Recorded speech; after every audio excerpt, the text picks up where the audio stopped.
Hello everyone, welcome again to the next class. तो बच्चों, आज मैं आपको एनसीईआरटी की 7.9 एक्सरसाइज शुरू करने जा रहा हूँ, तो जिसमें हम डेफिनेट इंटेग्रल्स के बारे में पढ़ेंगे। तो देखिए, तो डेफिनेट इंटेग्रल्स क्या होते हैं?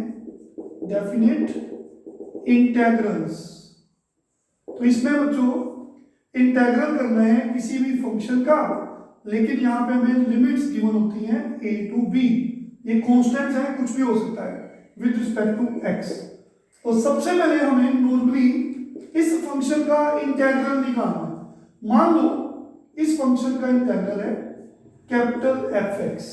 तो ये जो लिमिट्स होती है बच्चों, ये बाउंड्रीज बन जाती है, यहाँ पे लिखी जाती है। फिर आपने इस फंक्शन में जाकर x की जगह पे अपर लिमिट पुट करनी है और माइनस लिखकर x की जगह पे लोअर लिमिट पुट करनी है। वंस मोर, तो बच्चों हमें इस फंक्शन का इंटीग्रल करना है with respect to x within the limits. ये होती है आपकी लोअर लिमिट, a को बोलते हैं lower limit of the integral, b को बोलते हैं upper limit of the integral. Basically ये dx का मतलब है ये x की वैल्यूज है। हमें एक x की वैल्यू a गिवन है, तो यहाँ पे x की वैल्यू b गिवन है। तो सबसे पहले आपने इस फंक्शन का इंटीग्रल करना है, जैसे हम नॉर्मल इंटीग्रल करते हैं। सपोज कर लो ये कैपिटल fx आ गया, फिर आपने x की जगह पे अपर लिमिट पुट करनी है, माइनस लिखकर x की जगह पे लोअर लिमिट पुट करनी है। तो इस रूल को, इस थ्योरम को बोलते हैं फंडामेंटल थ्योरम ऑफ कैलकुलस। तो इनके प्रूफ हम हायर क्लासेस में पढ़ते हैं। तो अभी आपको सिर्फ ये मेथड सीखना है। तो let us begin with exercise 7.9, very very easy and important. तो बच्चों first question, find the integral of -1 to 1 x plus 1 dx। तो ये फंक्शन है, इसका हमें इंटीग्रल करना है। हमें लोअर लिमिट गिवन है -1, अपर लिमिट गिवन है 1। तो सबसे पहले आपको इस फंक्शन का इंटीग्रल करना है। तो x का इंटीग्रल हम जानते हैं पावर रूल से x²/2। 1 का इंटीग्रल x होता है विद रिस्पेक्ट टू x। तो ये जो लिमिट्स है ये बाउंड्रीज बन गई। तो बच्चों ये प्लस का साइन है, आप इसको अलग अलग भी लिख सकते हो कैलकुलेशन को इजी बनाने के लिए, लाइक दिस। ये देखिए लाइक दिस। तो बच्चों ये कांस्टेंट को बाहर भी ले जा सकते हो। देखिए ये x की वैल्यूज होती है, ये लिमिट्स जो बाउंड्रीज है। तो फिर फंडामेंटल थ्योरम ऑफ कैलकुलस कहती है कि आपने फंक्शन में जाना है, x की जगह पे अपर लिमिट पुट कर देनी है, फिर माइनस लिख देना है, फिर x की जगह पे लोअर लिमिट पुट कर देनी है। इधर भी x की जगह पे अपर लिमिट, माइनस लिखने के बाद x की जगह पे लोअर लिमिट। तो देखिए 1/2 1 स्क्वायर माइनस -1 स्क्वायर तो 1 होता है, ठीक है। ये 1 + 1 2 बन जाएगा, 1 से 1 कैंसिल हो गया, तो ये 0 बन गया। तो फाइनली 0 + 2 आंसर इज 2। तो ये डेफिनेट इंटीग्रल है, तो इसमें फिक्स्ड वैल्यू आती है। तो बच्चों इसमें कांस्टेंट ऑफ इंटीग्रेशन +c नहीं लिखा जाता, ठीक है, याद रखना है। ये फिक्स्ड वैल्यू डेफिनेट वैल्यू आती है। तो आपने सबसे पहले इसका इंटीग्रल कर देना है। फिर मैंने यहाँ पे प्लस का साइन देखा, जब माइनस का साइन हो तो आप अलग अलग भी लिख सकते हो। कांस्टेंट को बाहर देगा लाइक दिस, फिर x की जगह पे अपर लिमिट पुट कर देनी है, 2 ऐसी रहेगी पावर, फिर अपनी ओर से माइनस लिखकर x की जगह पे लोअर लिमिट पुट कर देनी है, पावर 2 ऐसे रहेगी, प्लस x की जगह पे अपर लिमिट माइनस x की जगह पे लोअर लिमिट। इसको सोल्व करेंगे, आंसर 2 आ जाएगा। तो ये जो रूल है इसे बोलते हैं फंडामेंटल थ्योरम ऑफ कैलकुलस।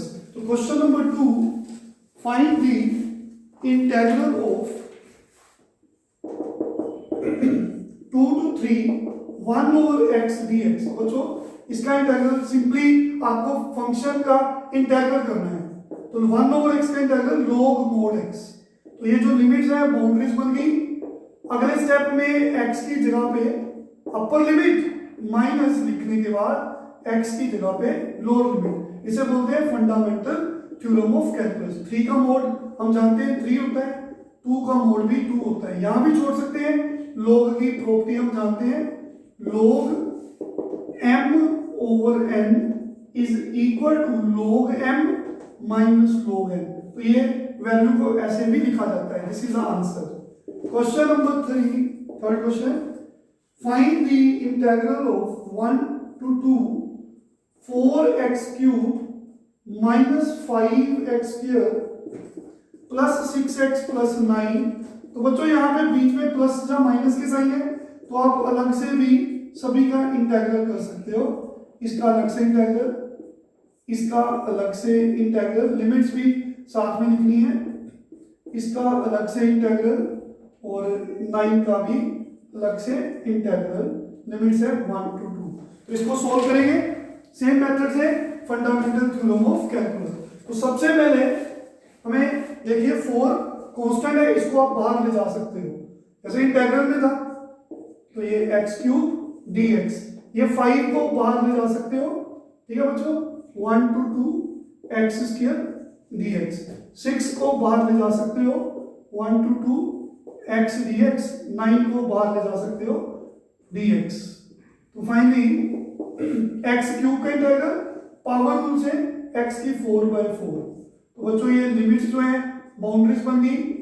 तो x स्क्वायर का integral x cube by 3 power rule से ये 1 to 2, और x का इंटीग्रल पावर रूल से x स्क्वायर बाय 2, और dx का integral x 1 to 2। I hope clear सबको। ये 9 भी है ना साथ में, 9 ये x 1 to 2। तो याद रखेंगे c नहीं लिखना, ये कांस्टेंट को बाहर ले जाएंगे, 4 से 4 कैंसिल हो जाएगा, तो ऐसे बन जाएगा x की 4 रह जाएगी ना, 4 से 4 कैंसिल हो जाएगा। तो x की जगह पे अपर लिमिट पुट कर दो, उसकी पावर 4 लिख दो, माइनस अपनी ओर से x की जगह पे लोअर लिमिट लिख दो, पावर 4 एज इट इज। इसे बोलते हैं फंडामेंटल थ्योरम ऑफ कैलकुलस। तो 3 कांस्टेंट बाहर चल गया, फिर x की जगह पे अपर लिमिट लिख दो 3 पावर, ऐसे माइनस लिखने के बाद x की जगह पे लोअर लिमिट लिख दो 3 पावर, ऐसे। ये 2 से 6 कैंसिल हो गया, तो ये 3 x की जगह पे अपर लिमिट ये 1 थी, ये 2 थी, 2 स्क्वायर माइनस 1 स्क्वायर, ठीक है ना। Upper limit minus lower limit, तो upper limit minus lower limit, तो 2 की पावर 4 16 होता है, माइनस 1। तो बच्चों कितना आया, माइनस 5/3, 8 माइनस 1 7, तो 3, 4 माइनस 1 3, 2 माइनस 1 इज 9। तो आप कैलकुलेशन कर सकते हैं खुद भी। 15 माइनस 35/3, 9 प्लस 9 18। तो बच्चों 15 और 18 33 माइनस 35/3, तो 99 माइनस 35 64 बन गया ना, ओवर 3। फाइनल आंसर इज, ठीक है, 99 माइनस 35, तो कितना बन गया 64/3। This is the answer. This is question number 3। Next sum, very very easy questions. Question number 4, find the integral of 0 to π/2 sin 2x। तो पहले sin 2x का इंटीग्रल करेंगे। sin का इंटीग्रल होता है माइनस कोस, और x का जो भी कोएफिशिएंट है वो नीचे आएगा, और जो लिमिट्स है वो बाउंड्रीज बन जाएगी लाइक दिस। तो बच्चों ये π/4 है, ठीक कर लीजिए। क्वेश्चन में π/4 लिखा है, तो देखो फिर कांस्टेंट को बाहर ले लेंगे, माइनस भी कांस्टेंट है, 2 भी कांस्टेंट है, तो cos 2x 0 to π/4। फिर x की जगह पे अपर लिमिट पुट कर देंगे, माइनस लिखकर x की जगह पे लोअर लिमिट पुट कर देंगे।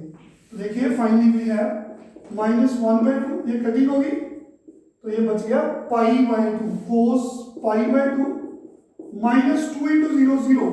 तो बच्चों cos 90 0 होता है, cos 0 1 होता है, ये 90 ना, ओपन द ब्रैकेट्स, ये -1 multiply -1/2। Finally we have answer is 1/2। Question 5th same है, ये साइन के साथ था, ये cos के साथ है, आप अपने आप ट्राई करोगे। Question number 5। Question number 6, very very easy question, find the integral of 4 to 5। ये भी आप बच्चों कर सकते हो।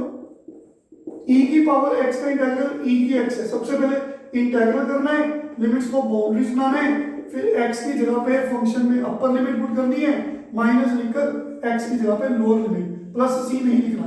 ये भी आंसर छोड़ सकते हो, ज्यादा से ज्यादा e की 4 कॉमन ले लो, तो we have left with this one. This is question number 6। Question 7, find the integral of 0 to π/4 tangent x। Tangent x के दो इंटीग्रल होते हैं, minus log mod cos x या simply log mod secant x, सब सबको पता है। तो x की जगह पे आपने देखिए अपर लिमिट पुट कर दी इस फंक्शन में, फिर माइनस लिखकर x की जगह पे लोअर लिमिट पुट कर देनी है। हम जानते हैं secant 45 cos का ये रेसिप्रोकल होता है, cos 45 √2 होता है, 1/√2 होता है, तो secant 45 √2 आ गया। secant 0 की वैल्यू ट्रिग्नोमेट्रिक टेबल से याद है 1 होती है। तो बच्चों मोड पॉजिटिव नंबर में हो तो log मोड खत्म हो गया लाइक दिस।